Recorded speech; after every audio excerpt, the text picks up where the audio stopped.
Hello, Prudential sales executives, for our video message of the week. All right, this week's message is entitled, Don't Protect Your Leads, Cultivate Them. Now, here's what we're going to focus on today. We're going to focus on lead follow-up. Remember, lead generation is speaking to people that you never talked to before. Lead follow-up, on the other hand, is speaking to someone that in some way, shape, or form you've communicated to in the past. Now, we have all had people we know or know through a friend or have some sort of relationship that have moved forward on real estate decisions without us.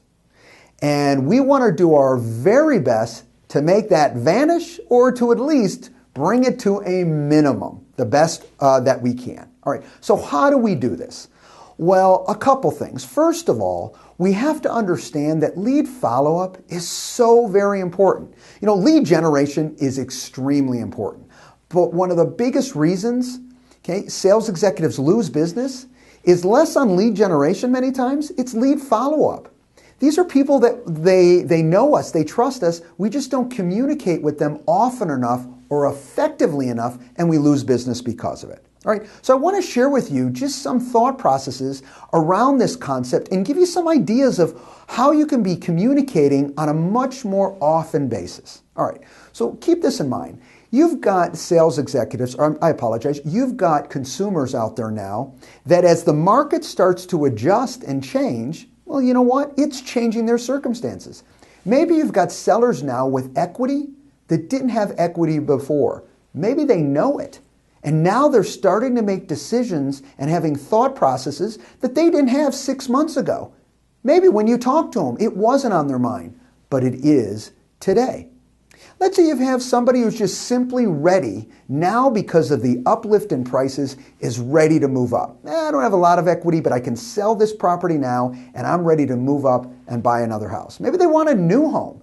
Okay, and they're really been excited. I really want a new home. It's something I've always wanted. So this time, instead of buying a resale, I'm going to get out to the marketplace and look at new homes. Guess what? You don't want them doing that without you. You know those rules. So the way to do that is make sure you stay in contact with those individuals. Hey, maybe they want to downsize. So they're finally ready to say, okay, I can sell this property and I can downsize to something smaller because that's really what I want to do. Maybe they're done with a yard. They don't want to deal with a yard anymore and they want a condo that has less maintenance. Whatever the reason is, I want you to start thinking that all these questions continue to jump around in our clients' minds. All right, and they can not be there 60 days ago and now be there today. And so you want to keep that in mind. Never forget this. Job changes happen all the time and affect people's decisions as it pertains to real estate. Life changes just in general. Health issues can change, business decisions. You know, a change of plans just in general can change what they're going to do as it pertains to real estate. Okay, so the message today needs to be really clear, all right? Lead follow-up is so key, all right?